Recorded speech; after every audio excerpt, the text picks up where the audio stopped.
Oui, eh bien, c'est vrai, aujourd'hui c'est avec un tout petit peu de retard, mais voilà, nous nous excusons, enfin c'est pas bien grave.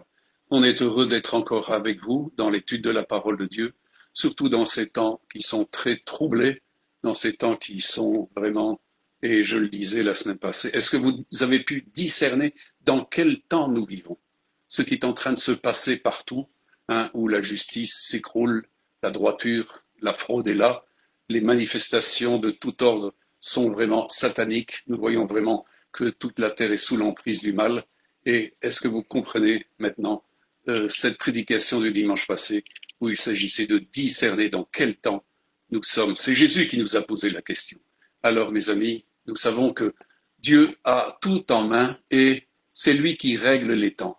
Il y a des temps pour toutes choses sous les cieux, nous dit Salomon, et c'est une réalité. Et nous allons voir un peu plus loin, parce que si les hommes veulent décider des choses, Dieu décide au-dessus de tout, et c'est lui qui préside, c'est lui qui décide. Ce n'est pas les hommes, mais les hommes ont eu l'occasion de faire leurs expériences, et Dieu leur accordait un temps de grâce. Malheureusement, les hommes ne l'ont pas vu comme cela, et néanmoins, nous savons, et je voudrais vous parler justement du royaume de Dieu. Jésus a annoncé tout partout que le royaume de Dieu venait, et qui lui-même venait bientôt. Alors nous allons un peu voir ce qui concerne le royaume de Dieu qui vient. Parce que mes amis, c'est une chose assurée de la part de Dieu et Dieu ne parle jamais en vain des choses qu'il veut exécuter. Les hommes ne prêtent pas foi, ne prêtent pas attention à ce que Dieu dit. Néanmoins, Dieu, lui, accomplit ses desseins. Et dans le livre de Daniel, au chapitre 7, versets 15 à 28, mais je ne vous dirai pas l'entièreté du texte parce que c'est assez long. Je prendrai simplement quelques portions et il nous est dit que dans le verset 18, mais les saints du Très-Haut recevront le royaume et ils posséderont le royaume éternellement d'éternité en éternité. Voyez-vous, il y a des certitudes qui sont faites pour le peuple du Très-Haut, les saints du Très-Haut.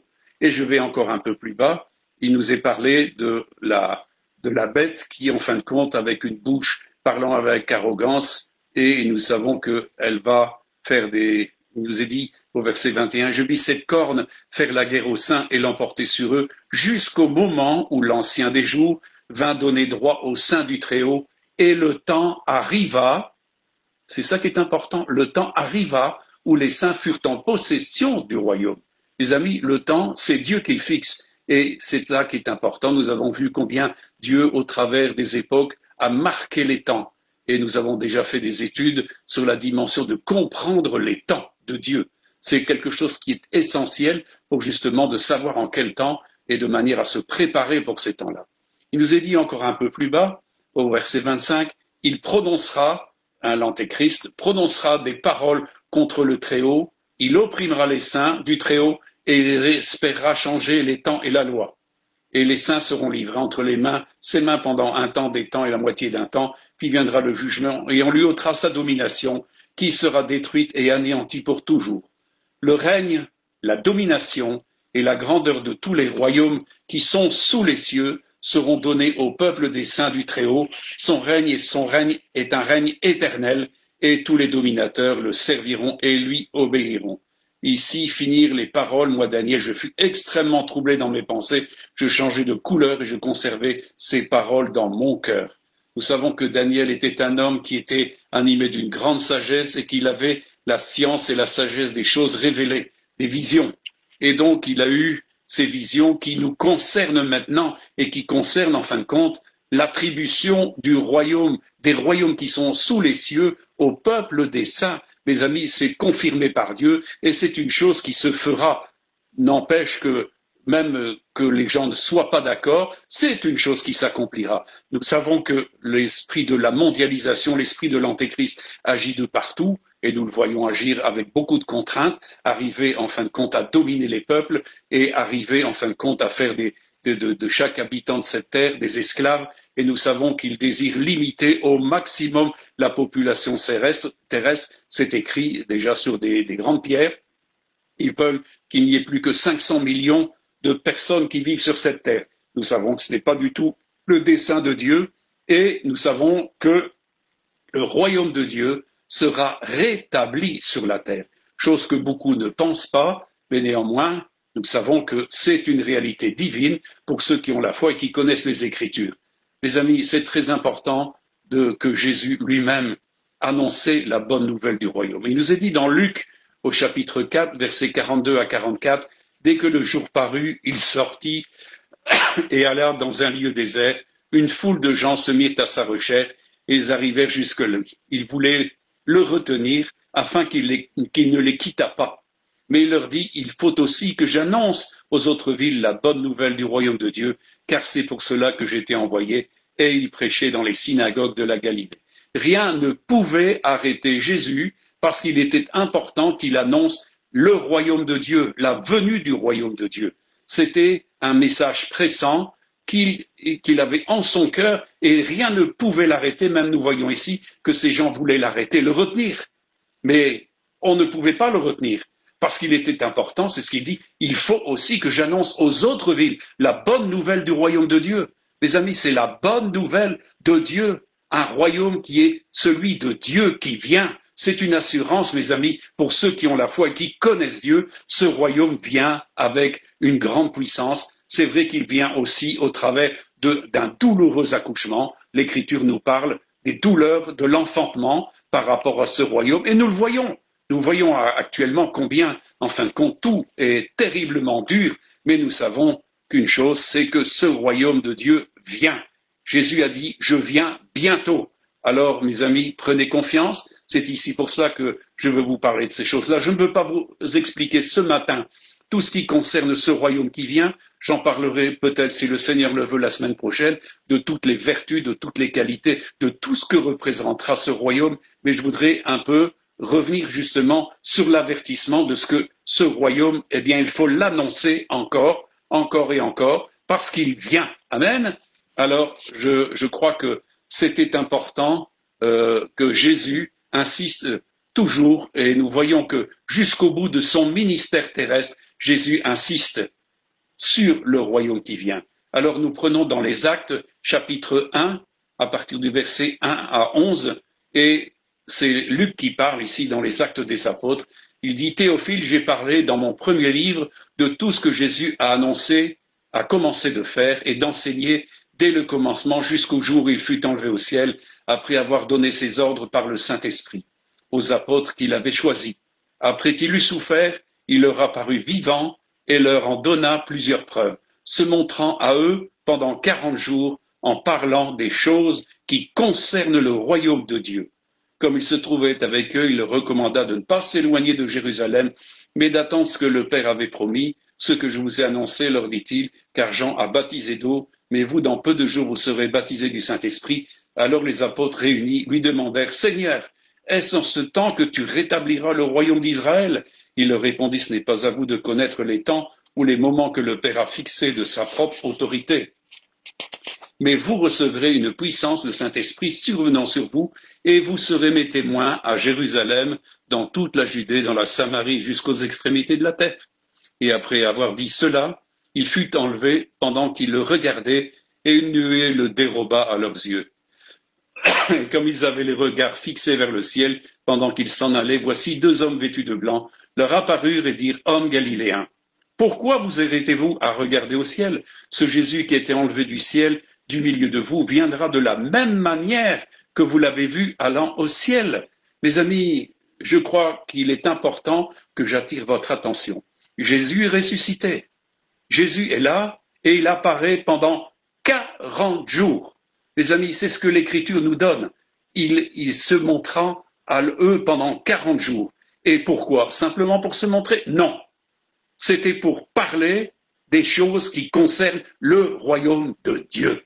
Mes amis, vous comprenez qu'il était important que les 12 soient enseignés parfaitement sur le royaume de Dieu afin que justement la doctrine de la venue du royaume de Dieu, de la bonne nouvelle du royaume de Dieu, soit enseignée d'une manière correcte. Et donc, il a pris le temps, vous vous rendez compte, pendant 40 jours d'insister sur le sujet. Nous savons que chaque fois que Jésus prêchait, il le parlait en parabole, mais il leur expliquait en particulier à ses apôtres tout ce qui concernait le royaume de Dieu. Mais nous savons que quand Jésus a été arrêté, condamné, nous savons que c'était la débandade parmi les apôtres. Et il y en a beaucoup qui voulaient retourner simplement à la dimension de pécheur.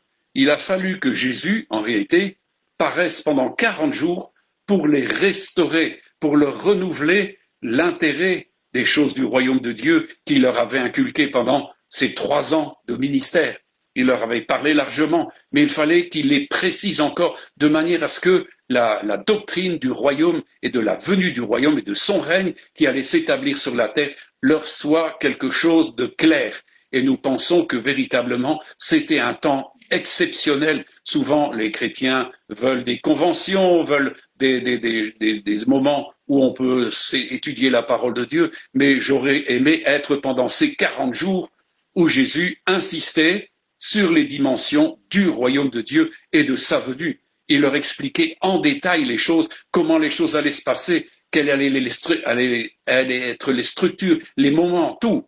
Ils étaient vraiment pleinement avertis de manière à pouvoir répercuter cet enseignement. C'est ce que Jésus a dit à la fin. Allez, faites des disciples. Mais il a dit aussi, enseignez-leur tout ce que moi je vous ai prescrit. Et il était important que justement l'enseignement de la venue de ce royaume soit sans conteste apporté avec une pleine autorité, une pleine connaissance, une pleine affirmation, une pleine foi, une pleine conviction et surtout une pleine espérance de ce royaume. Mes amis, nous n'aurons jamais ce royaume si nous ne l'espérons pas. Nous ne vivrons jamais cette dimension du royaume si ça n'est pas notre espérance. Il est dit de conserver jusqu'à la fin une pleine espérance dans la venue de Jésus qui amène en même temps que lui ce royaume. Amen. Mes amis, nous voyons que les premiers disciples étaient vraiment des ambassadeurs pleinement avertis des choses du royaume de Dieu qui vient et ils l'ont prêché avec la force du Saint-Esprit et les signes qui l'accompagnaient. La prédication du royaume.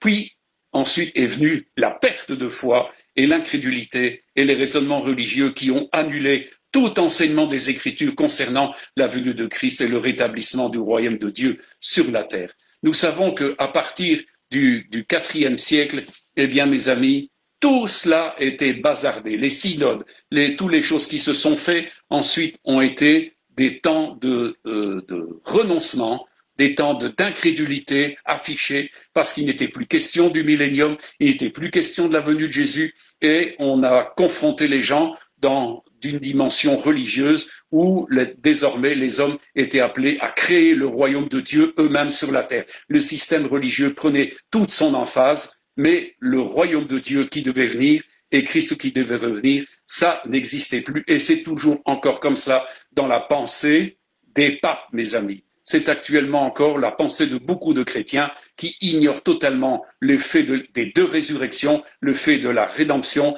de la résurrection et du règne de Christ qui est rétabli sur la terre avec le renouvellement de toutes choses. Mes amis, c'était quelque chose que les apôtres ont connu et il y a eu tout de suite des moments difficiles et nous voyons que Pierre a été confronté à ce problème dont nous venons de parler courtement ici, c'est justement l'incrédulité qui déjà se manifestait du temps de Pierre. Il nous est dit dans 2 Pierre, chapitre 3, versets 1 à 9, « Voici déjà, mes bien-aimés, la seconde lettre que je vous écris.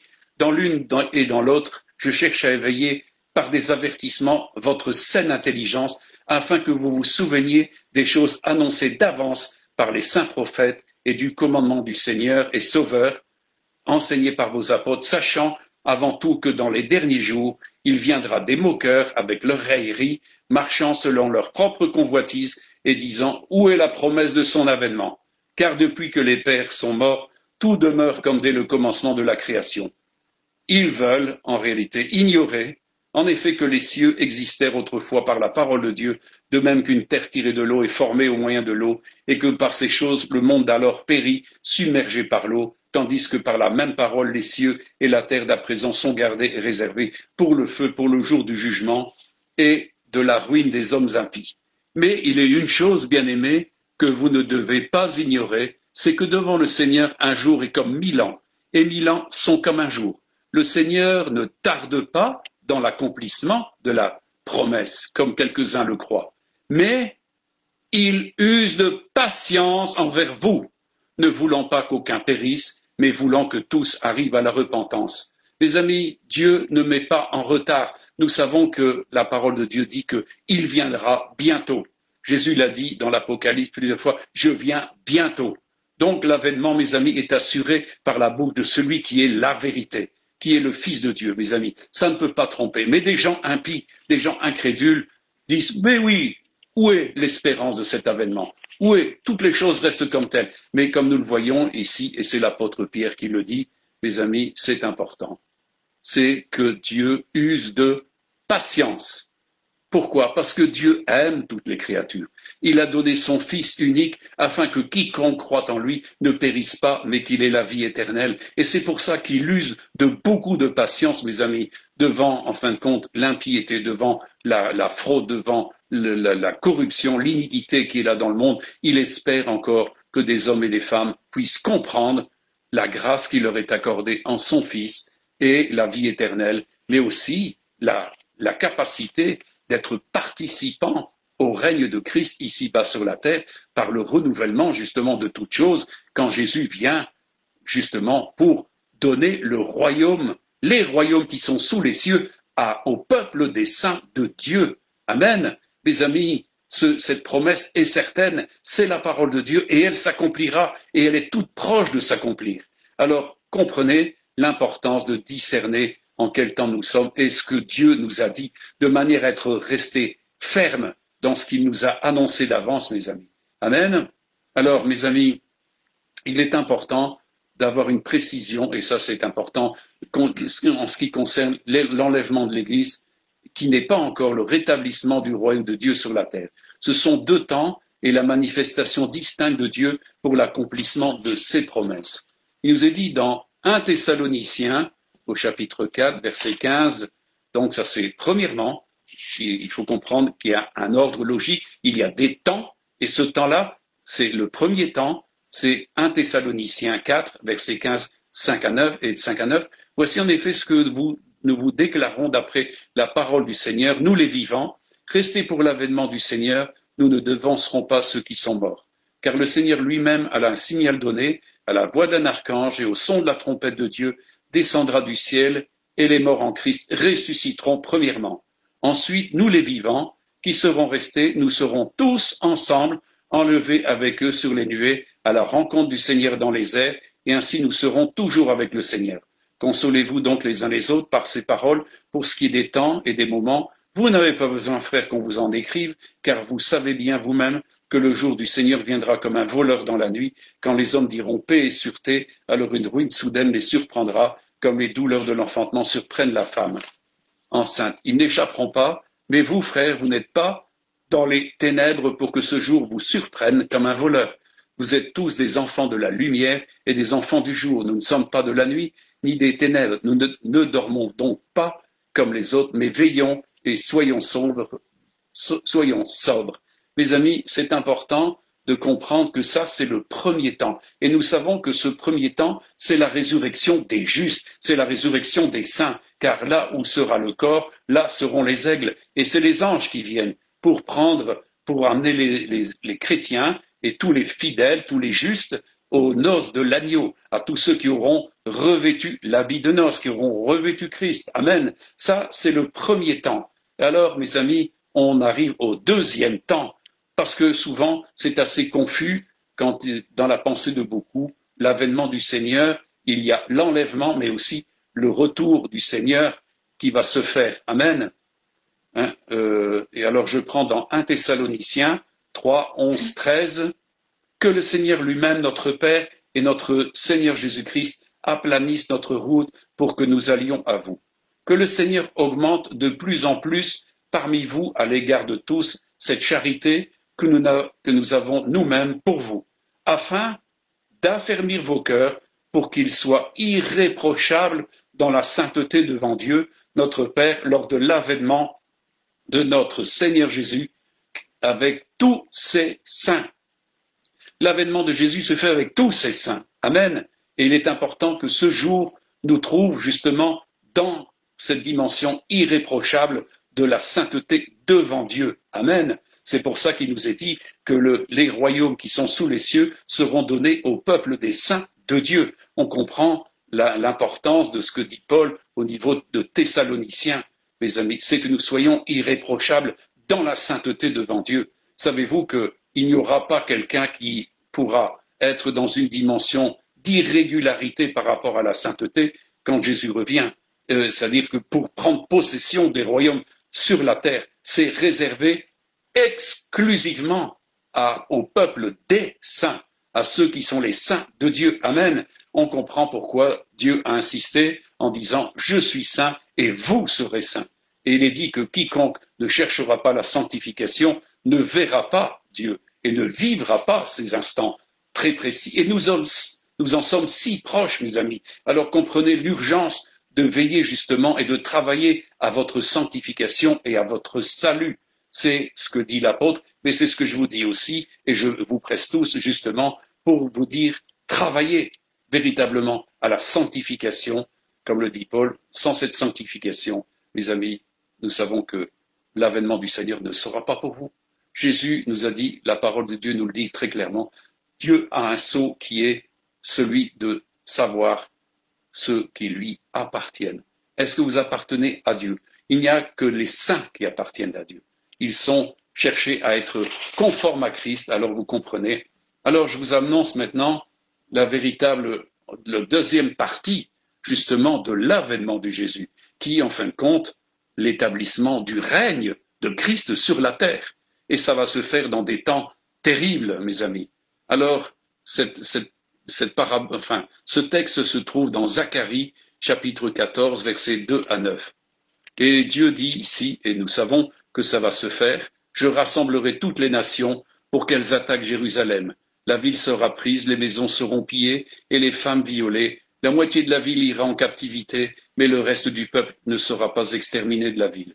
L'Éternel paraîtra et il combattra ces nations comme il combat au jour de la bataille. Ses pieds se poseront en ce jour sur la montagne des Oliviers qui est vis-à-vis de Jérusalem du côté de l'Orient. La montagne des Oliviers se fendra par le milieu, à l'Orient et à l'Occident. Elle se formera une très grande vallée. Une moitié de la montagne reculera vers le septentrion, dans une moitié vers le midi. Vous fuirez alors dans la vallée de mes montagnes, car la vallée des montagnes s'étendra jusqu'à Hadzel. Vous fuirez comme vous avez fui devant le tremblement de terre au temps d'Ozias, roi de Juda, et l'Éternel mon Dieu viendra, et tous ses saints avec lui. En ce jour-là, il n'y aura pas de lumière, il y aura du froid et de la glace. Ce sera un jour unique connu de Dieu, qui ne sera ni jour ni nuit. Mais vers le soir, la lumière apparaîtra. En ce jour-là, des eaux vives couleront de Jérusalem et couleront moitié vers la mer orientale, moitié vers la mer occidentale. Il en sera ainsi été et hiver. L'Éternel sera roi de toute la terre. En ce jour-là, l'Éternel sera le seul Éternel et ce nom sera le seul nom. Amen. Mes amis, il nous est dit ici que ses pieds toucheront la montagne des Oliviers. Nous avons vu que quand Jésus est monté aux cieux, les anges qui sont venus visiter les apôtres, ils étaient sur la montagne des Oliviers. Alors, vous comprenez que quand les anges ont dit aux 12 que, en réalité, l'homme qu'ils avaient vu monter aux cieux, il reviendrait de la même manière qu'il l'a dit, qu'il est parti. Et donc, nous voyons bien ici, l'Éternel paraîtra, il combattra, hein, et il dit, ses pieds se poseront en ce jour-là sur la montagne des Oliviers qui est vis-à-vis de Jérusalem, du côté de l'Orient. La montagne des Oliviers se fendra. Mes amis, c'est terrible parce qu'il nous est dit ici que, en réalité, l'Éternel, et l'Éternel, mon Dieu, viendra et tous ses saints avec lui. Ok? C'est l'importance, c'est là où, en fin de compte, débute le règne de Christ sur la terre et tous ceux qui auront vécu la première résurrection et les noces de l'agneau reviennent pour régner sur la terre avec Christ. C'est pour ça qu'il est dit qu'il revient, il viendra avec tous ses saints, avec lui, mais il vient directement sur la montagne des Oliviers. Mes amis, ça va être un spectacle absolument étonnant parce que tous les rois et qui sont venus, tous les grands qui sont venus, toutes les armées qui sont venues contre Jérusalem vont assister à une défaite épouvantable. Les rois de la terre et tout ce qui s'ensuit vont être mis en captivité. C'est fini, ça sera le jour où c'est terminé, le temps des nations se termine avec fracas, et c'est ainsi que le règne, la domination est donnée au Christ et à ses saints. Amen. C'est là où prennent vraiment actualité du royaume de Dieu, et ce temps-là est tout proche. Mes amis, n'attendez pas des grandes générations, ça vient, c'est tout proche. L'enlèvement est tout proche, la résurrection est toute proche, les noces de l'agneau sont toutes proches, et nous savons aussi que tout proche aussi les tribulations et les jugements de Dieu sur la terre. Nous savons que 10 rois, 10 royaumes vont donner leur puissance à la bête pour régner avec lui pendant 1 heure, c'est-à-dire pendant 7 ans. Mes amis, pendant 7 ans, ces royaumes vont opprimer le peuple des saints. La bête va opprimer ceux qui n'auront pas assisté à la résurrection, et ils tueront énormément de vierges folles. Mais mes amis, c'est important de comprendre l'importance en ce temps-ci de se préparer pour être pris. Parce que après, mes amis, comme nous l'avons vu selon les Écritures, nous revenons avec Jésus. Il revient avec ses saints. Pourquoi? Parce que justement, les saints vont prendre possession de tous les royaumes qui sont sous les cieux. C'est le temps de Dieu. C'est le temps où Dieu dit maintenant, c'en est fini. C'est terminé la corruption. C'est terminé l'injustice. C'est le soleil de justice qui paraît et qui va faire triompher la justice, la droiture, mes amis. Il est le prince de paix qui vient pour régner et établir la véritable paix, la véritable sécurité. Je ne vais pas vous dire ce matin tout ce qui concerne ce royaume. On aura peut-être l'occasion dimanche prochain de pouvoir parler largement de tout ce qui constituera ce royaume. Parce que, mes amis, c'est très important d'être bien documenté. Et je crois que n'importe qui d'entre vous, quand il s'en va en vacances, aime bien de savoir où il atterrit et savoir ce qu'il va pouvoir visiter, ce qu'il va pouvoir manger, ce qu'il va pouvoir bénéficier, ce qu'il va pouvoir voir et tout ce qui s'ensuit. Eh bien, mes amis, les Écritures nous parlent largement de ce que sera le royaume de Dieu sur la terre, le renouvellement de toutes choses. Jésus a parlé du renouvellement de toutes choses. Il nous est dit qu'il va punir tous ceux qui détruisent la terre. Ça en sera fini des destructeurs de la terre. Vous savez, les écolos qui veulent revoir un petit peu, et c'est vrai que nous sommes tous en appel de voir, en fin de compte, des équilibres se faire dans le monde, mais croyez bien que Jésus, quand il revient, ça va être l'équilibre parfait. Tout sera parfait. Jésus a parlé, quand il sera assis sur son trône à Jérusalem, il parle du temps du renouvellement de toutes choses. Parce que, mes amis, celui qui vient, ce n'est pas un homme ordinaire, il est le Fils de Dieu, par qui toutes choses ont été créées, pour qui toutes choses ont été créées. Alors vous comprenez qu'il est le chef de toute domination, de toute autorité, et il revient pour régner avec une autorité bienfaisante, avec une autorité parfaite, avec une autorité d'amour, avec une autorité de justice, avec une autorité de compassion, de bonté. Mes amis, c'est un règne comme c'est pas possible. Mes amis, c'est le meilleur voyage que vous puissiez entreprendre. Alors vous comprenez qu'il est important que nous développions justement pour nos enfants la compréhension du royaume de Dieu. La fois passée, une personne me disait, c'est quand même triste pour les enfants pour l'instant parce que, en fin de compte, on a l'impression de leur voler quelque chose. Je lui dis, mais non, on ne leur vole rien du tout. Au contraire, c'est parce qu'on ne leur parle pas assez du royaume de Dieu qui vient. C'est pour ça que Jésus a pris 40 jours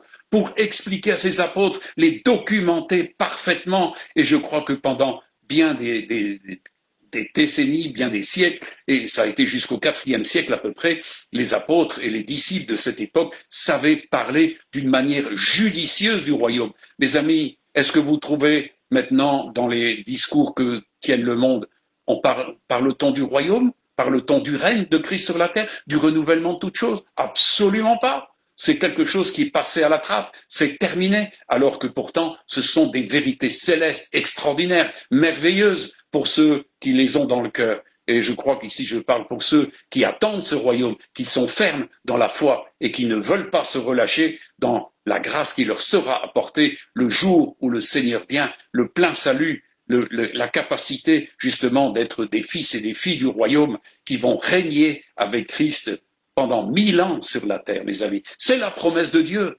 Mes amis, tout cela a été jeté par les religieux. Mes amis, beaucoup de religieux ne comprennent rien du tout à tout cela parce qu'ils ont délaissé les Écritures, ils ont désobéi aux commandements. Aussi, leur cœur sans intelligence a été plongé dans les ténèbres et un esprit d'étourdissement, un esprit de perversion est venu et ils croient au mensonge. Mes amis, c'est important de comprendre ce qui a été annoncé d'avance, mes amis. C'est important. Et je reprendrai encore pour confirmer ce que Pierre dit dans sa prédication dans Acte 3, du verset 19 à 21.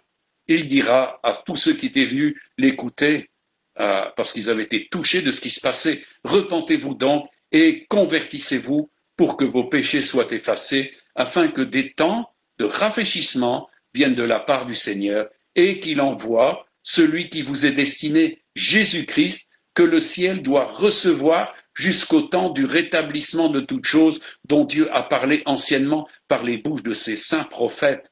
Qu'est-ce que cela veut dire, mes amis? Est-ce que vous avez plongé vos regards dans ces Écritures pour en comprendre le sens? Parce qu'il y a là un sens qui est précieux. Pierre parle ici d'un temps qui est préparé par Dieu et il nous est parlé ici et Pierre nous parle ici de recevoir des temps de rafraîchissement si on se convertit, si on se repent, parce que sinon il n'y a rien qui va se passer, afin que, dit-il, viennent de la part du Seigneur, donc des temps de rafraîchissement viennent de la part du Seigneur et, dit-il, qu'il envoie. Mes amis, Dieu va envoyer celui qui vous a été destiné, c'est-à-dire Jésus-Christ, et là il précise, que le ciel doit recevoir jusqu'au temps du rétablissement de toutes choses. Mes amis, qu'est-ce que ça veut dire? Eh bien, Jésus est monté à la droite du Père et s'est assis à la droite du Père. Et il est dit que donc les cieux doivent recevoir Jésus jusqu'au temps de quoi? Eh bien, du rétablissement de toutes choses dont Dieu a parlé anciennement par la bouche de ses saints prophètes. Vous comprenez qu'ici, il s'agit du rétablissement du royaume de Dieu sur la terre, et c'est pour ça que Dieu va envoyer son Fils bientôt. Les amis, c'est ce qu'il dit ici. Et qu'il vous envoie, je reprends, et qu'il envoie celui qui vous a été destiné. Jésus-Christ, Jésus est destiné à venir nous chercher pour nous amener aux noces de l'agneau, mais ensuite pour être dans ce processus du rétablissement de toutes choses. Amen. C'est pourquoi Jésus a parlé du renouvellement. Pierre parle ici de recevoir le rétablissement de toutes choses. Le rétablissement, le renouvellement, c'est un synonyme, mes amis. Donc, Dieu va tout rétablir et le royaume de Dieu s'établira avec puissance sur la terre parce que Christ vient régner sur la terre. Ce n'est pas n'importe qui, mes amis. Et il va donner un royaume et ce royaume sera donné au peuple des saints éternellement. Amen. Il n'y aura plus jamais d'autre roi, mes amis. Il nous est dit que dans la prophétie, dans la vision que Daniel avait reçue de la grande statue, il nous est dit que un rocher qui est lancé sans le secours d'aucune main va frapper les orteils, c'est-à-dire les 10 royaumes qui soutiennent la statue, et ces 10 royaumes étant des princes et des présidents, des rois qui ont donné leur puissance à la bête pour régner avec lui pendant 1 heure, c'est-à-dire 7 ans. Eh bien, cette pierre va venir et nous est dit que ça va briser tous les royaumes. C'est Jésus qui vient et qui brise tous les royaumes.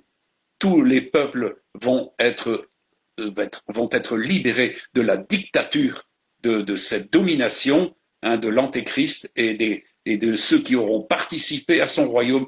Et il nous est dit qu'il ne se trouvera plus aucune place de ces royaumes, plus rien. Comme la balle dans l'air où on bat le grain, il ne se retrouvera plus rien de ces royaumes. Un seul royaume, et il nous est dit que cette pierre qui a été jetée sans le secours d'aucune main deviendra une grande montagne, c'est-à-dire que le royaume de Dieu s'étendra sur toute la terre. Alors vous comprenez que c'est pas le moment de verser dans l'inquiétude. Beaucoup de gens se demandent où s'en va la terre. Mais mes amis, Dieu a un plan très précis et il ne s'est pas départi de ce plan. Dieu ne parle pas en vain, mes amis. Dieu, quand il a un projet, il le tient et le mène à échéance, même si c'est au travers des millénaires. Et c'est ce qui va se faire. Amen. Alors on comprend que j'ai repris cette dimension. Il nous est dit que tous les royaumes qui sont sous les cieux seront donnés au peuple des saints du Très-Haut. Amen. Alors, comprenez, c'est qui? C'est qui les peuples? Le peuple des saints du Très-Haut. Eh bien, Éphésiens 5 nous donne, versets 25 et 27, il nous est dit que Christ a aimé l'Église et s'est livré lui-même pour elle, afin de la sanctifier par la parole, après l'avoir purifiée par le baptême d'eau, afin de faire paraître devant lui cette Église glorieuse, sans tache, ni ride, ni rien de semblable, mais sainte et irrépréhensible. Je reviens sur l'insistance de ce que Daniel a reçu par l'ange Gabriel. Les royaumes qui sont sous les cieux seront donnés en exclusivité au peuple des saints de Dieu. C'est pour ça qu'il nous est dit que Jésus a aimé l'Église et s'est donné pour faire paraître devant lui cette Église glorieuse, sans tache, ni ride, ni rien de semblable, mais sainte et irrépréhensible. C'est le programme de Dieu. Il est important et Dieu, on l'a vu, veut nous affermir, nous perfectionner et nous amener. Et c'est lui qui le fait. C'est lui qui le fait parce que celui qui a compris l'importance de la grâce, de la justice qu'il a reçue en Christ, a un désir, c'est d'être en conformité à Christ. Aussi, il ne retient rien et il veut passer vraiment toutes les choses anciennes à la mort pour pouvoir vivre quelque chose de nouveau. Et ça, on l'a vu la fois passée, c'est important de revêtir l'habit de noces, qui est de revêtir la stature parfaite de Christ. Nous savons que c'est cette Église glorieuse qui va paraître. Et c'est cette Église glorieuse qui va être héritière des royaumes qui sont sur la terre. Amen. Les amis, nous savons que l'Apocalypse nous dit que, en fin de compte, la résurrection, c'est celle des justes, ceux qui ont été justifiés par Jésus-Christ et qui pratiquent tout ce qui est juste. Amen. C'est important de comprendre cela. Dans l'Apocalypse 19, versets 7 à 9, il nous est dit, réjouissons-nous et soyons dans l'allégresse et donnons-lui gloire, car les noces de l'agneau sont venues et son épouse s'est préparée. Il lui a été donné de se revêtir d'un fin lin éclatant pur, car ce fin lin, ce sont les œuvres justes des saints. Et l'ange me dit, écris, heureux ceux qui sont appelés au festin de noces et de l'agneau. Il me dit, ces paroles sont les véritables paroles de Dieu. Est-ce que vous pouvez les recevoir comme étant la parole de Dieu? Et nous avons ici il nous est dit que Jésus va faire paraître devant lui une église, une épouse parfaite, une épouse sainte, glorieuse et surtout revêtue d'un fin lin pur, car ce fin lin, ce sont les œuvres justes des saints. Les amis, on comprend pourquoi il nous est dit que la résurrection qui vient, c'est la résurrection des justes. À la fin du millénium, il y aura la deuxième résurrection. Mais ce n'est pas la résurrection des justes, c'est la résurrection de tous ceux qui vont ressusciter pour venir en jugement. Et, en fin de compte, pour aller dans les temps de feu. Il est dit heureux ceux qui ont part à la première résurrection, heureux ceux qui ont part aux noces de l'agneau. Ils régneront avec Christ et ne pourront plus jamais mourir, mes amis. Ils ont acquis la dimension d'éternité. Alors vous comprenez l'importance de se préparer pour justement vivre ces noces de l'agneau qui sont réservées exclusivement à des gens qui travaillent à leur sanctification, mais aussi qui ont cherché à se revêtir de fin lin, qui sont, en fin de compte, les œuvres justes des saints. Cette épouse sera véritablement vêtue somptueusement de tout ce qui est juste. Jésus nous a avertis que, en fin de compte, il était important d'accomplir tout ce qui est juste. En réalité, les hommes et les femmes spirituels savent que, en fin de compte, il est important que nous accomplissions tout ce qui est juste. C'est ce que Jésus a enseigné. Et il est important de comprendre tout ce qui se tient au niveau, et je ne vais pas entrer dans les détails, mais il est important de parler de tout ce qui est juridictionnel, c'est-à-dire tout ce qui est afférent à la justice que Dieu nous donne d'exercer dans les mesures de ce que Dieu nous a imparti. Je ne vais pas prêcher là-dessus maintenant, mais c'est un domaine que beaucoup même de serviteurs ignorent, tous les domaines de juridiction. Il est important que nous soyons absolument parfaits dans la dimension de la justice de manière à être en équilibre. Dieu va faire une place spectaculaire à ceux qui, en fin de compte, auront enseigné et pratiqué la justice. Il nous est dit dans Matthieu, et c'est Jésus lui-même qui en parle, c'est en Matthieu 13, versets 37-46, il répondit, « Celui qui sème la bonne semence, c'est le Fils de l'homme. Le champ, c'est le monde. La bonne semence, ce sont les fils du royaume. L'ivrée, ce sont les fils du malin. L'ennemi qui l'a semé, c'est le diable. Le moisson, c'est la fin du monde. Les moissonneurs ce sont les anges. Or, comme on arrache l'ivraie et qu'on le jette au feu, il en sera de même à la fin du monde. Le Fils de l'homme enverra ses anges qui arracheront de son royaume tous les scandales et ceux qui commettent l'iniquité, et les jetteront dans la fournaise ardente où il y aura des pleurs et des grincements des dents. Mais, alors, et ça c'est merveilleux pour ceux qui ont compris l'appel de Dieu et qui ont compris la part qu'ils avaient justement dans la dimension de l'exercice de la justice, il nous est dit au verset 43, « Alors les justes resplendiront comme le soleil dans le royaume de leur Père. » Mes amis, n'est-ce pas merveilleux? Des hommes et des femmes qui vont resplendir comme le soleil. D'autres textes parlent de resplendir comme les étoiles du firmament. Il y a plusieurs versets qui corroborent cela. Mes amis, les justes vont resplendir. Il y aura de l'éclat, il y aura de la gloire pour ceux qui auront été épris de justice et désireux d'activer la justice. Nous sommes dans un temps où la justice est profanée, où la justice, elle est foulée aux pieds, elle est dans beaucoup de domaines. Mes amis, les prétoires des tribunaux sont remplis d'exactions, ils sont remplis d'iniquités. Et tout partout, les gens décident de choses et agissent d'une manière injuste. Mais mes amis, il faut savoir que les injustes n'hériteront pas le royaume de Dieu. C'est pour ça que la parole de Dieu nous dit très clairement que c'est la résurrection, la rédemption des justes. Alors, mes amis, c'est très important. Et il continue donc dans cet enseignement, Jésus, que celui qui a des oreilles pour entendre, entende. Le royaume des cieux est encore semblable à un trésor caché dans un champ. L'homme qui l'a trouvé le cache, et dans sa joie il va vendre tout ce qu'il a et achète ce champ. Le royaume des cieux est encore semblable à un marchand qui cherche de belles perles. Il en trouve une perle de grand prix, et il est allé vendre tout ce qu'il avait et l'a acheté. Mes amis, est-ce que vous êtes prêts à tout donner pour ce royaume? Est-ce que vous êtes prêts à tout donner? Parce que, vous savez, vous n'emporterez rien de ce qui se trouve ici-bas. Mais nous aurons un héritage éternel, et celui qui pratique la justice accumule des biens pour l'éternité, dit la parole de Dieu.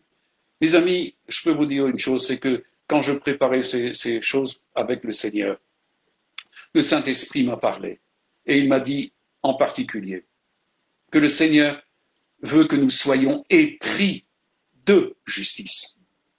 C'est-à-dire que nous soyons passionnés de justice. Parce que ce n'est pas le cas du monde.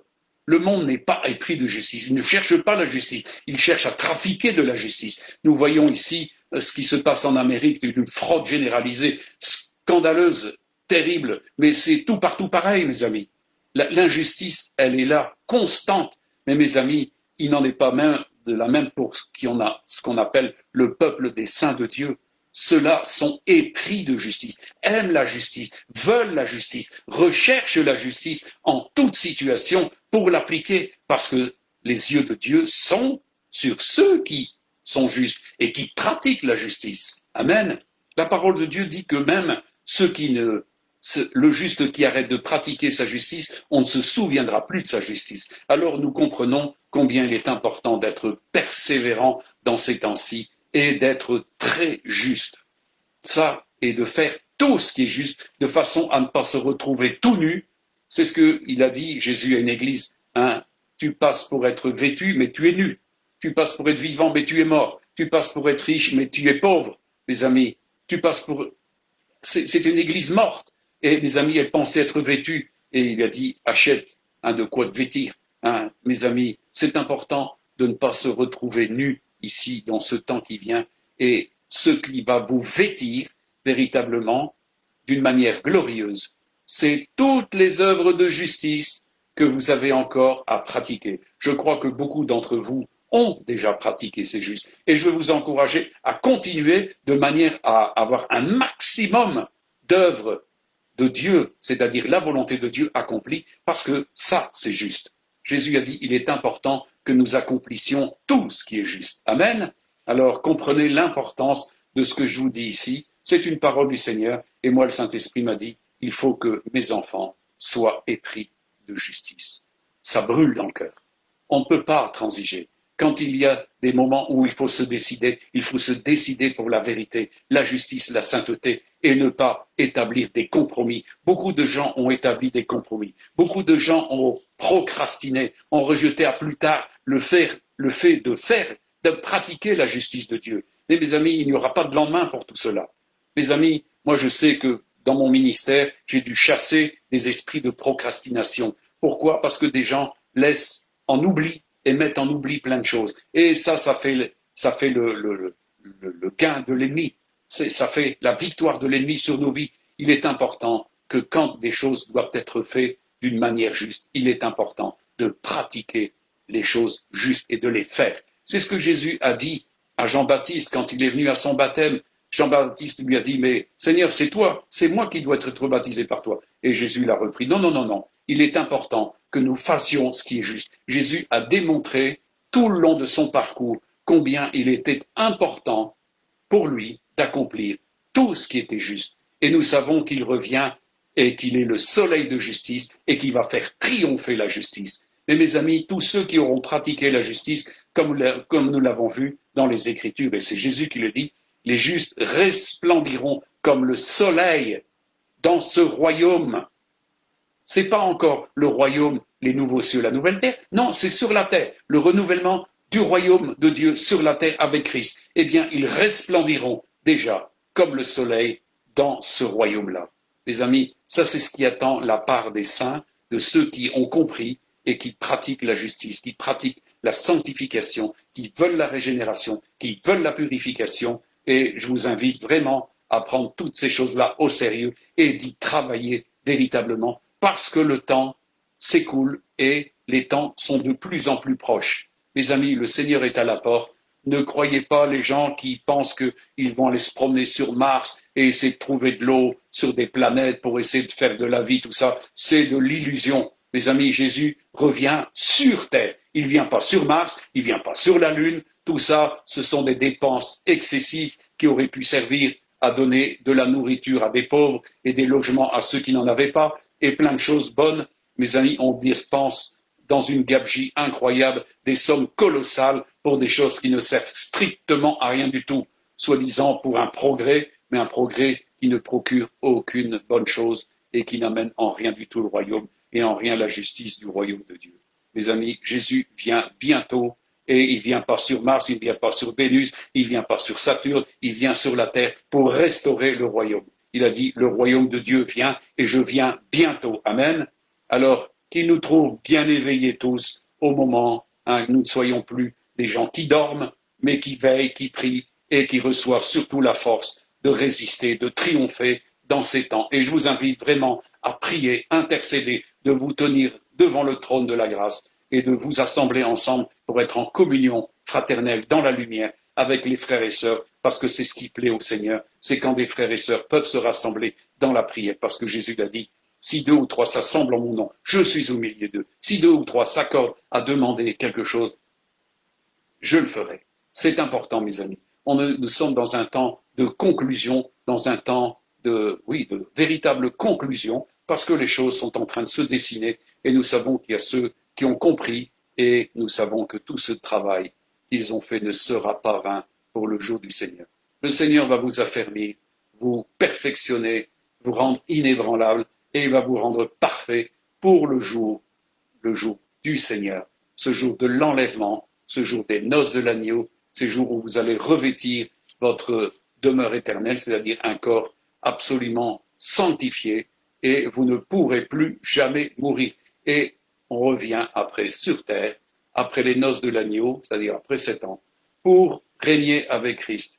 Et nous savons que ses pieds, comme nous l'avons vu, vont toucher le mont des Oliviers, comme l'ont dit les anges qui ont parlé aux 12, qui regardaient là, Jésus disparaît dans les nuées.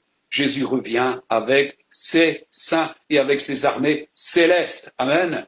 Et c'en est fini de tous les royaumes qui sont sur la terre, parce qu'il n'y aura plus qu'un seul royaume, celui de Dieu, où Christ règne, et nous régnerons, les saints régneront avec lui, les justes régneront avec lui. Amen.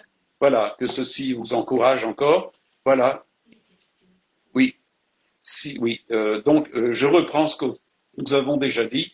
Nous allons engager bientôt en fin de compte, un question-réponse. Et donc, je demande aux gens qui veulent poser des questions. Et j'ai déjà répondu à une personne par le biais du téléphone par rapport à des questions. Mais d'autres aussi ont des choses à poser des questions. Et je voudrais qu'on puisse, en fin de compte, en vertu de ce que nous comprenons, de ce que nous analysons, de ce que nous étudions, eh bien, si des gens ont des questions à poser, qu'ils nous envoient un mail et de manière à ce qu'on puisse, en milieu de semaine, on va voir comment on va établir les choses, mais que nous puissions encore avoir une séance vidéo où on pourra répondre du mieux qu'on peut par rapport à ces questionnements et même pendant le temps de vidéo, des gens peuvent envoyer encore des petites questions de manière à, si c'est intéressant, eh bien on y répond.